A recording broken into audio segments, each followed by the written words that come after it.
परमात्मा को लाना नहीं है, सुख को लाना नहीं है, सुख को पाना नहीं है, जन्म के चक्कर को किसी हथौड़ों से तोड़ना नहीं है। केवल तुम स्मृति जगाओ बस, और कुछ नहीं करना है।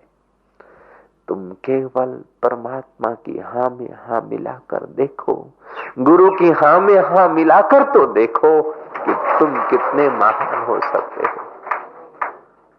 गुरु तुम्हें कहता है कि तुम अमृत पुत्र हो, तो तुम काहे को इनकार करते हो।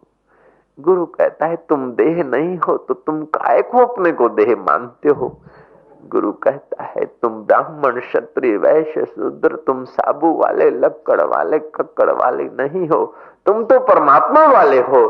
गुरु की बात तो मान कर देखो। ईश्वरो सर्वभूतानां हृदय से अर्जुन तिष्ठति भ्राम्यन्ति सर्वभूतानि यंत्र रूढ़ानि मायया। सबके हृदय में मैं ईश्वर ज्यों का त्यों विराजमान हूँ, लेकिन सब भ्रमित हो रहे हैं माया रूपी यंत्र से। माया का अर्थ है धोखा। धोखे के कारण हम दीनहीन हुए जा रहे हैं। हे धन तू कृपा कर सुख दे, हे कपड़े तू सुख दे, हे गहने तू सुख दे। अरे ये जड़ चीजें तुम्हें कब सुख देगी। कपड़े न हो तो परवाह नहीं, गहने न हो तो कब परवाह नहीं। अरे खाने का न हो तो भी परवाह नहीं, खाकर भी मरना है और बिना खाने भी मरना है शरीर को। तुम्हारे हृदय में परमात्मा का आराम हो बस, तुम्हारे हृदय में परमात्मा के गीत हो, इतना काफी है। इसके सिवाय और सब कुछ भी हो गया तो व्यर्थ है, और ये हो गया तो सब कुछ की भी कोई आवश्यकता नहीं, वो सब तुम्हारा दास हो जाएगा। एक बार गुरुओं की बात मानकर तो देखो, एक बार छलांग लगाकर तो देखो। सौदा मंजूर नहीं हो तो वापस कर देना भैया।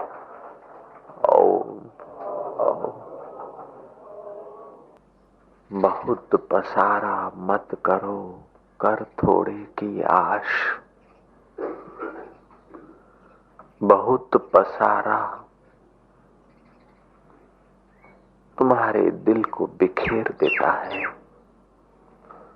बहुत पसारा तुम्हारे मति को विक्षिप्त कर देता है। बहुत पसारा मत करो, कर थोड़े की आश। बहुत पसारा जिन किया वे भी गए निराश। यह कब तक पसारा करोगे, मरने वालों से कब तक मित्रता बनाओगे, छूटने वालों को कब तक संभालोगे। तुम्हारी बुद्धि में तो पहली तराजू धरी रहे। मैं उनकी बात कभी नहीं मानूंगा जो मुझे मौत से नहीं छुड़ा सकते। मैं उन चीजों को कभी नहीं जानने की कोशिश करूंगा जो मुझे गर्भवास में धकेल दे, जो मौत के बाद फिर मुझे मालिक से मिलने में रुकावट देता है। कर्म बेकर्म मेरे लिए विष है। एक पुरानी कथा है, ये शुकदेव जी का जन्म हुआ और वो जाने लगे। 16 वर्ष की आयुष्य के थे। वेद व्यास जी उनके पीछे पीछे जा रहे हैं। पुत्र पुत्र सुनो, कहाँ जाते हो, रुको रुको, मैं तुम्हारा पिता हूँ, जरा रुको। वो पुत्र जा रहा है। आखिर देखा कि पिता भी कोई जैसे तैसे नहीं है, उनकी आशीष लेके ही जाना उचित है। उनको प्रार्थना कर देता हूं। शुकदेव ने कहा कि मैं आपको एक कथा सुनाता हूं, फिर आप मुझे वापस बुलाना, उचित समझे तो बुलाइए। पिताजी किसी गांव के बाहर नदी के किनारे कोई ब्रह्मचारी प्रातःकाल उठकर संध्या वंदन करता था। जब ध्यान के बाद जब उसे बुभुक्षा लगती, भूख लगती, तो वो भिक्षा पात्र लेकर एक टाइम नगर में मधोकरी करता था। उस ब्रह्मचारी का संयम, साधना, ओज बढ़ता चला गया। उसी गांव में किसी कुल्टा स्त्री की शादी होकर निवास बना था। 2 मंजिल पर वो आई थी। ब्रह्मचारी जो नगर में भिक्षा लेने को निकला तो खिड़की से उस कुल्टा युवती की नजर पड़ी और उसने उनको बुलाया कि इधर आओ, मैं तुम्हें भिक्षा देती हूँ। वो ब्रह्मचारी सहज स्वभाव भिक्षा हेतु ऊपर पहुंच गया। उस कुल्टा स्त्री ने दरवाजा बंद कर दिया, उस युवक को भीतर कमरे में रख दिया और उसके साथ अनधिकार चेष्टा करने की कोशिश की। ब्रह्मचारी घबराया, परमात्मा को मन ही मन पुकारा कि प्रभु मेरी साधना अधूरी न रह जाए। हे मेरे प्रभु, यहाँ तू मेरा रक्षक है। काम तो वैसे ही तीर लिए खड़ा होता है, फिर ये कामिनी अपना प्रयास कर रही है। हे राम, तू कृपा करेगा तो मैं बचूंगा, नहीं तो मैं मारा जा रहा हूं, तू कृपा कर। उस ब्रह्मचारी की भीतरी प्रार्थना अंतर्यामी परमात्मा ने सुन ली। उस नववधू का लाडी का पति कोई कार्यवशात बाहर जा रहा था। वो अपनी बैग लेकर किसी गांव जाने को था। भाग्यवशात उसको बस अथवा कोई व्हीकल नहीं मिला और उसको एकाएक संडास लेट्रिन जाने की प्रवृत्ति हुई। वो लौट कर आया। आकर उस घर के बड़े खंड को, दीवान खाने को खटखटाता है। पत्नी ने आवाज सुन लिया, घबराई, अब क्या करें इस युवक को।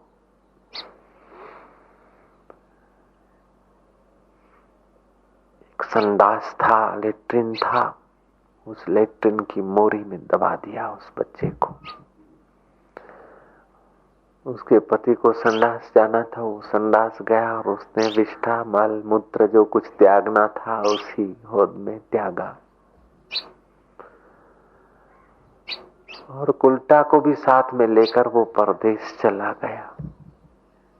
पिताजी वहां, वो नव युवक ब्रह्मचारी बेचारा उस मोरी से लुढ़कता लुढ़कता, खिसकता खिसकता उल्टा,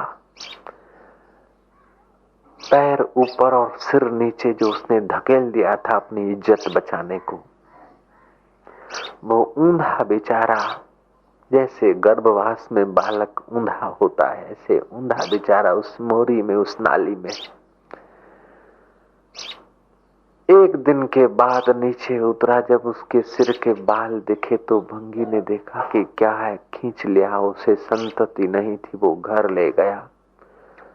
वो मूर्छित ब्रह्मचारी की ट्रीटमेंट की, इलाज किया और वो सजाग हुआ तो वहां से भागा और अपनी पुरानी झोंपड़ी पे आ गया। उसने नहाया धोया और अपना संध्या पूजन किया, प्राणायाम करके, ध्यान करके, जप करके अपने तन और मन को शुद्ध किया। पिताजी उसे फिर से भूख लगी। 2-4 दिन के बाद उसे नगर में आना ही पड़ा। तब तक वो कुल्टा स्त्री भी अपने घर पहुंच गई थी। अब वो ब्रह्मचारी उस मोहल्ले से तो गुजरता नहीं, लेकिन अनजान में मोहल्ले से गुजरे और वो कुल्टा स्त्री उसे पूरी पकवान खिलाने को बुलाए तो वो जाएगा क्या? वो स्त्री उसे फिर 2-2, 4-4 बार बुलाए, उसे अच्छे कपड़े देने का प्रलोभन दे, सुंदर वस्त्र और आभूषण दे, तो वो जाएगा क्या? उसे खूब प्रलोभन दे, फिर भी वो ब्रह्मचारी उस कुल्टा के पास नहीं जाएगा, क्योंकि उसे एक बार मोरी का अनुभव याद है, उस नाली का अनुभव उसको एक बार स्मृति है। पिताजी एक बार नाली से बीता हुआ ब्रह्मचारी दोबारा हजार प्रलोभनों पर नहीं जाता, तो मैं तो हजारों नालियों से घूमता आया हूँ, हजारों माताओं की नालियों से मैं पसार होता आया हूँ। पिताजी अब मुझे क्षमा करिए, मुझे जाने दीजिए, संसार के पसारे से मुझे बचने दीजिए। मुझे उस जन्मों की मोरियों का स्मरण है कि माता की मोरी कैसी होती है।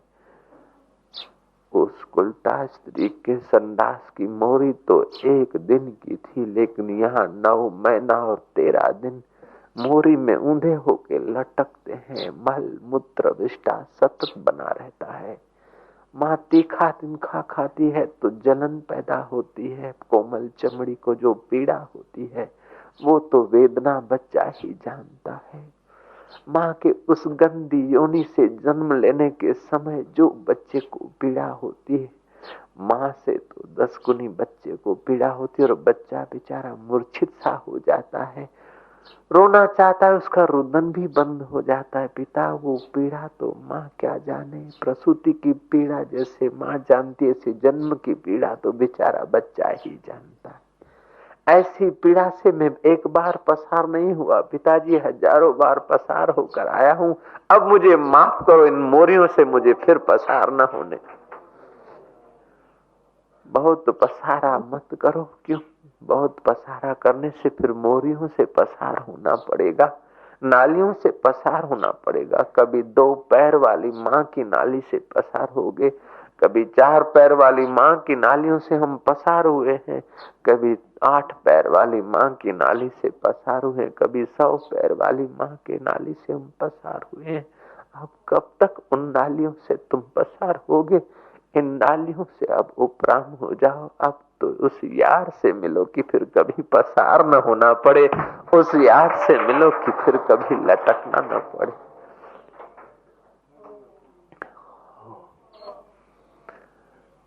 ओ,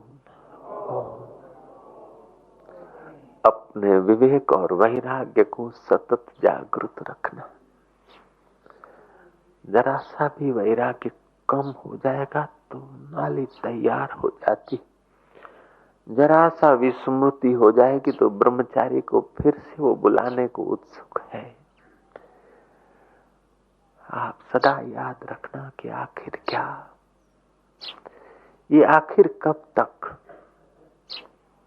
इतना मिल गया फिर क्या, इतना खा लिया फिर क्या, इतना अखबारों में फोटो और नाम छपवा दिया फिर क्या, आखिर क्या, नेट जा, एटलीस्ट व्हाट विल बी, आखिर क्या होगा। इसलिए खूब सतर्क रहे। संत एकनाथ के पास वो पहुंचा बूढ़ा, बोले तुम भी गृहस्थी मैं भी गृहस्थी, तुम बच्चे वाले मैं भी बच्चों वाला, तुम सफेद कपड़े वाले मैं भी सफेद कपड़े वाला, लेकिन तुमको इतने लोग पूजते हैं, इतनी तुम्हारी प्रतिष्ठा है, तुम इतने खुश रह सकते हो, तुम इतने निश्चिंत जी सकते हो और मैं इतना परेशान क्यों? तुम इतने महान और मैं इतना तुच्छ क्यों? एक नाथ जी ने देखा कि इसको थ्योरिकल उपदेश देने से असर न होगी, कुछ किया जाए। एक नाथ ने कहा कि चल 8 दिन में मरने वाले तू मुझसे क्या पूछता है, क्या फर्क पूछ कर करेगा, तेरी 8 दिन में तो मौत है। एक नाथ कहे और वो आदमी न विश्वास करे। एक नाथ ने कह दिया, आखिरी बात थी। वो आदमी की दुकान पर आया, लेकिन वो घूम रहे, 8 दिन में मौत। जो लोभ था, जो हाय हाय थी, वो शांत हुई, अपने प्रारब्ध का मिला। उगरानी गया, जो ग्राहक से हथड़ा जाता था वो प्रेम से उससे पैसे निकाल के आया। शाम होती थी, जरा सा विस्की के घूंट ले लेता था, वो विस्की फीकी हो गई। एक दिन बीता, दूसरा दिन बीता, तीसरा दिन बीता, भोजन में जो चटनी नमक ये वो चाहिए था, जरा सा कम ज्यादा हो जाता था तो आग बबूले हो जाते थे। अब याद आता है कि 8 दिन में से 4 गए, बाकी 4 है, कितना खिलाकर आखिर क्या। महाराज 5वां दिन बीता, बहू पर जो क्रोध आ जाता था, बेटे जो नालायक दिखते थे, अब दिख रहा है मौत 3 दिन के सामने। उनकी नालायकी भूल गए, उनकी गद्दारी भूल गए। संसार में ऐसा ही होता है। ये सौभाग्य है कि वे गद्दारी और नालायकी करते हैं कि उनका आसक्ति पूर्ण चिंतन नहीं होता। यदि उनका आसक्ति पूर्ण चिंतन होगा तो क्या पता इस घर में चूहा होकर आना है कि कुत्ता होकर आना है, सांप होकर आना है कि चिड़िया होकर घोंसले में शब्द करने को आना है, कोई पता नहीं। अच्छा है पुत्र और बहू है, गद्दार हुई है तो अच्छा ही है, क्योंकि 3 दिन के बाद तो जाना ही है। इतना मैं विठोबा को याद कर लूं, विठला विठला विठला विठला विठला विठला चालू हो गया। जीवन भर जो मंदिर न गया और संतों को नहीं मानता था, उस बूढ़े का विठल विठल चालू हो गया। विठल विठल चालू हो गया, तेरा मेरा भूल गया। महाराज 6ठा दिन बीता। ज्यों ज्यों दिन बीतता जाता है त्यों त्यों बूढ़े में भक्ति, भाव, स्वाभाविकता, सहन शक्ति, सब गुण अपने आप विकसित हो रहे हैं। कुटुंबी चकित हो गए कि बूढ़े का जीवन इतना परिवर्तित। रोज हम मनोती मनाते थे कि कब मरेगा, जान छूटेगी। हे देवी देवता, इसका कुछ स्वर्गवास हो जाए, हम भंडारा करेंगे। हे महाराज, मेरी सासू का कुछ हो जाए, क्या हो जाए कि मर जाए और क्या हो जाए। हे महाराज आशीर्वाद करो, मेरा ससुरा बेचारा बहुत दुखी है। क्या है कि वो बीमार है, आंखों से दिखता नहीं, बुढ़ापा है, खाना हजम होता नहीं, वो सारी रात खो खो करता है, नींद खराब करता है। आप आशीष करो, या तो नौजवान हो जाए या तो फिर आप दया करो। क्या दया करो कि बाबा तुम समझ जाओ, हमसे मत कहलवाओ। ओम ओम ओम। जिनला तो सूर सठा ऐन से कांधी की नथिंदा। जिन बच्चों को तुम रुश्वत लेकर, अपने पेट को थिगड़ा मार के, कपड़े को थिगड़ा मार कर जिन बच्चों को तुम पढ़ाते, पालते, पोषते हो, उनको बड़ा होने दो, उनको लाड़ी मिलने दो, फिर देखो। और तुम्हारा बुढ़ापा आने दो, फिर देखो क्या होता है। बहुत पसारा मत करो, कर थोड़े की आश। बहुत पसारा जिन किया, वे भी गए निराश। 4 पुत्र होने पर भी बूढ़ा परेशान है, क्योंकि बूढ़े ने पुत्र पर आधार रखा है, परमात्मा का आधार छोड़ दिया है। तुमने परमात्मा का आधार छोड़कर पुत्र पर, पैसे पर, राज्य पर, सत्ता पर रखा है, तो अंत में रोना पड़ेगा। सारे विश्व की सुविधाएं जिनके पास उपलब्ध है, ऐसी इंदिरा को भी बिचारी को विवश होकर अपने मृत्यु पुत्र की ये हालत देखनी पड़ी। मौत कब आती है, कहाँ आती है, कैसे आती है, कोई पता नहीं। सामने दृष्टांत है, मोरबी कांड सामने है। अभी 16-12 हजार आदमी चल बसे, सामने ही है। क्या पता हम यहाँ से जाएं, घर पहुंचे या न पहुंचे, क्या हो जाए। घर से दुकान जाते हैं, न पता क्या हो जाए, दुकान पहुंचे कि न पहुंचे। दुकान से उघराणी जाते हैं, क्या पता उघराणी लेकर लौटे कि न लौटे, गुंडे ही खत्म कर दे, क्या पता, कोई पता नहीं। इस नश्वर शरीर का, बूढ़े का अब 6ठा दिन हो गया है। बूढ़ा बड़ा उत्सुक हो रहा है कि भगवान क्या करूं, विठोबा मेरे कर्म कैसे कटेंगे। विठोबा विठोबा चालू है। 6ठे दिन की रात्रि, मौत की रात्रि है। रात्रि को नींद नहीं आई। रविदास की बात याद आ गई होगी शायद उसको, अनजाने में रविदास उसके जीवन में चमका होगा। रविदास रात न सोइए, दिवस न लीजिए स्वाद, निश दिन हरि को सुमरिए, छोड़ी सकल प्रतिवाद। रविदास रात न सोइए। उस बूढ़े की रात अब सोने में नहीं जाती, अब सत्य में जा रही है। विठोबा विठोबा विठोबा विठोबा। प्रभात हुई, कुटुंबियों को जगाया कि करा कराया माफ कीजियो, बोला बुलाया माफ करियो, मैं अब जा रहा हूं। कुटुंबी रो रहे कि अब तो तुम बहुत अच्छे हो गए, अब तुम न जाते तो अच्छा है। जो भगवान का प्यारा होता है वो कुटुंब का भी प्यारा होता है, समाज का भी प्यारा होता है। और जो भगवान को छोड़कर कुटुंबियों के लिए करता है, कुटुंबी भी उसको फिर गद्दारी से देखते। ओम ओम। अब बूढ़े के लिए लोगों को इंतजारी हो रही कि ये क्या कर रहे हो। चौका लगाओ, तुलसी के पत्ते मुंह में डालो, तुलसी का एक आधा मन का गले में डालकर मरे तो ठीक ही है, नरक से तो बचेंगे, यमदूतों से तो बचेंगे। तुलसी के पत्ते लाए जा रहे हैं, तुलसी का एक आधा मन का जांचा जा रहा है। लेपन में पड़े हैं, चौके में पड़े हैं, अब बूढ़े पूरे, बस अब कौन घड़ी आएगी क्या पता, ये 7वां दिन शुरू हो रहा है, प्रभात है, आपको रोना मत, मुझे मरने देना विठोबा के चिंतन में। कुटुंबी परेशान है, इतने में तो एक नाथ जी पसार हुए। कुटुंबी भागे पैर पकड़े के गुरुजी तुम्हारा चेला है, तुम्हारा भक्त है, हम आपको ही पूजते हैं, आप पधारो। एक नाथ जी आए, बोले क्यों सोए हो, क्या बात है? बोले गुरुजी आप ही ने कहा था कि 7वें दिन तुम्हारी मौत है, इस सप्ताह में तुम मरोगे, 6 दिन तुम्हें जी लिया, अभी आखिरी दिन है, संत का वचन मिथ्या नहीं होता है। एक नाथ ने कहा संत का वचन कभी मिथ्या नहीं होता, और मैं भी तुमको कहता हूं कि तुम 1 सप्ताह में ही मरोगे। मैं भी तुम्हें आज कह देता हूं कि 1 सप्ताह में ही मरोगे तुम। इतवार होगा या तो सोमवार होगा, सोम नहीं तो मंगल होगा, मंगल नहीं तो बुध होगा, बुध नहीं तो गुरु शुक्र शनि, इन सप्ताह के अंदर ही तुम मरोगे, इसके अलग कोई नए दिन में नहीं मरोगे तुम।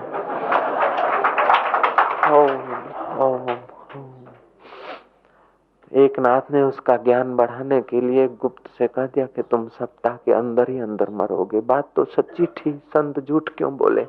हम नहीं समझे तो समझेंगे कि हम झूठ बोले हैं कि बाबा जी मैं फंस गया हूं, कि तू मुक्त हो जाएगा, चिंता मत कर। के बाबा जी आपने कहा था मुक्त हो गया, लेकिन मुझ पर तो 10 रुपया जुर्माना पड़ा।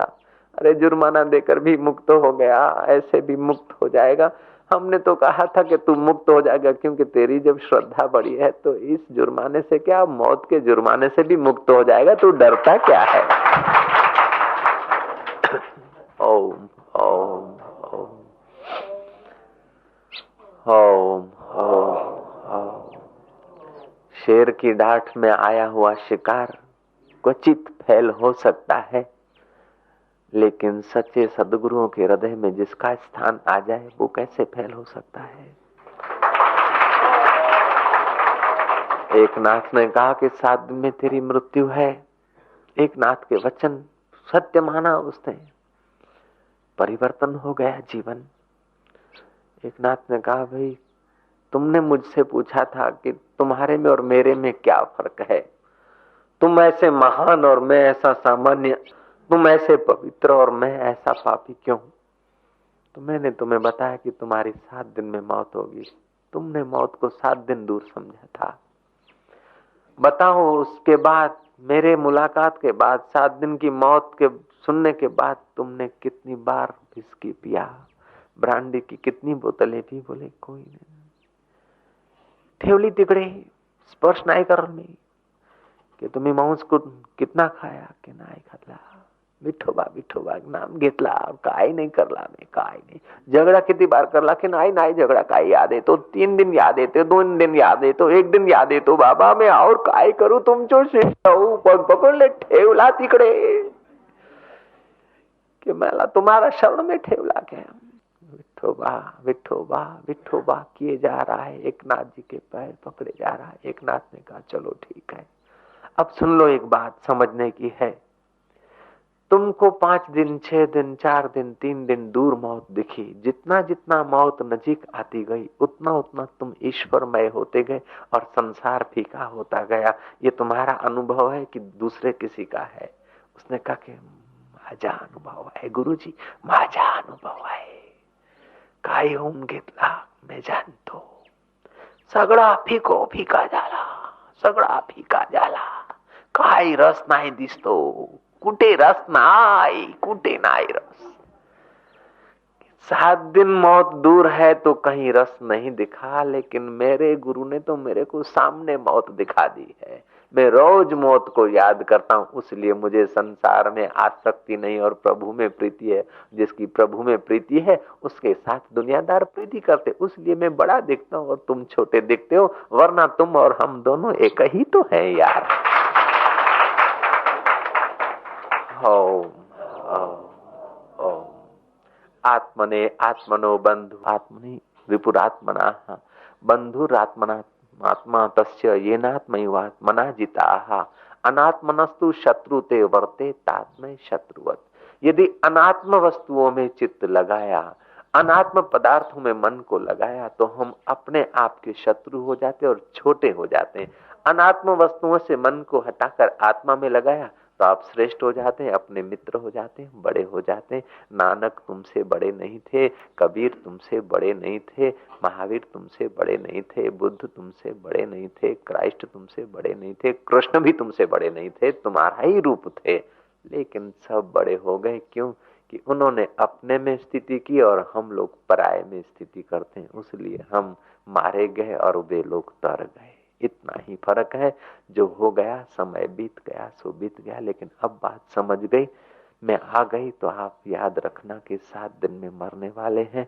उस बूढ़े को तो सचमुच एक नाथ ने राज खोलकर नहीं बताया तो उसका कल्याण हुआ। मैंने तो राज खोलकर तुम्हें उसलिए बताया कि तुम समझदार हो। ऐसे ही राज समझते हुए भी तुम 7 दिन याद रखोगे।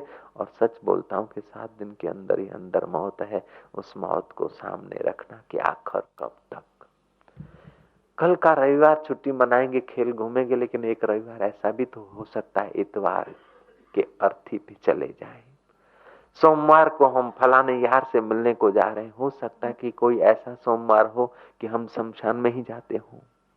मंगल को हम इससे मिलेंगे, हो सकता है ऐसा भी कोई मंगल आएगा कि हम अर्थी से मिलेंगे। बुद्ध को हम ये करेंगे, हो सकता है बुद्ध को बुद्धू की ना ही हमारा शब्द पड़ा हो। गुरु को हम ये करेंगे, ऐश करेंगे, वो करेंगे, क्या पता गुरु को हम गुरु के द्वार जाते हैं कि यम के द्वार जाते, कोई पता नहीं। हाँ, शुक्र को हम ये करेंगे, अरे शुक्र को शुक्राचार्य जैसे ज्ञान को पाते हैं कि क्या पता शुक्र जैसे योनियों की तरफ जाते हैं, कोई पता नहीं। शनिवार को ये करेंगे, वो करेंगे। पहले याद रखो, सुबह उठो, परमात्मा और मौत को याद कर लो कि क्या पता कौन से दिन चले जाएंगे। आज सोमवार है, क्या पता इस देह का अंत किसी सोमवार को हो जाए। आज मंगल है, क्या पता कौन से मंगल को चले जाए। सच बोलता हूं, कोई न कोई दिन होगा इन 8 में से, भगवान की कसम खा के बोलता हूं। 8 दिन में मौत है, सप्ताह में 8 दिन कहा जाता है, लेकिन 7 ही दिन होते हैं। रवि सोम मंगल बुध गुरु शुक्र शनि, 7 ही दिन में सप्ताह में मौत होगी। तो आप तो चतुर हैं, समझते हैं, इसलिए मौत को और परमात्मा को दोनों को सामने रखोगे तो फिर महान होने में देरी नहीं। मौत को परमात्मा को सामने रखोगे तो साइन बोर्ड देखने में जरा उत्साह होगा। अपने गांव का पाटिया आ जाए तो फिर तुम चले जाना, पूछने मत रहना कि मेरा गांव है कि तेरा गांव है, तुम चले जाना। फलाना गया कि नहीं गया उसका इंतजार मत करना। कई लोग आश्चर्यचकित बातें करते हैं, बैठते हैं, वातावरण में शांत हो जाता है उनका चित्त। जब चित्त शांत होता है तो खुली आंख भी आनंद आने लगता है, और चित्त शांत नहीं तो बंद आंखें भी कुछ नहीं होता है। जब जब आनंद आने लग जाए तो समझना कि अनजाने में चित्त शांत हो गया है। तुम्हारे बिना परिश्रम के, वातावरण की कृपा से, भगवान की, संतों की कृपा करुणा से तुम्हारा मन अनजाने में ही ध्यानस्थ हो गया है, धारणा में आ गया, तभी तुम्हें आनंद आता है। लोग अजीब होते हैं कि साईं मेरे पर दया करो। क्या बात है कि मेरा ध्यान नहीं लगता है, दया करो मेरा ध्यान नहीं लगता है। चेहरा खबर दे रहा है कि अमृत पिया है, एक आध घूंट झेल लिया है। मैं क्या ध्यान नहीं लगता? बोले नहीं साईं ध्यान नहीं लगता। मैं क्या होता है? बोले आनंद तो बहुत आता है, आनंद बहुत आता है और ध्यान नहीं लगता है। अरे बड़े मियां, ध्यान का फल क्या है? आनंद है कि दुख है? ध्यान का फल क्या है? ईश्वर प्राप्ति का फल क्या है? मम दर्शन फल परम अनुपा, जीव पावै निज सहज स्वरूपा। भगवान कहते हैं मेरे दर्शन का फल परम अनुपम है। क्या? कि जीव अपना स्वरूप पाले, अपना सहज सुख रूप अंदर से उसको गुनगुनाने लगे, उस सुख स्वरूप की अनुभूति होने लगे, सुख स्वरूप की झलकें आने लगे। ये जरूरी नहीं है कि गुरु दीक्षा लेंगे, फूंक मारेंगे, गुरुजी सिर पर हाथ रखेंगे और हम नारियल देंगे, पैसे देंगे, बाद में गुरु अपना ब्रह्म ज्ञान देंगे या करुणा कृपा देंगे। ये कोई पंडित गुरु नहीं है। सदगुरु तो बिना लिए ही दे देता है, ढूंढता रहता है कोई मिल जाए।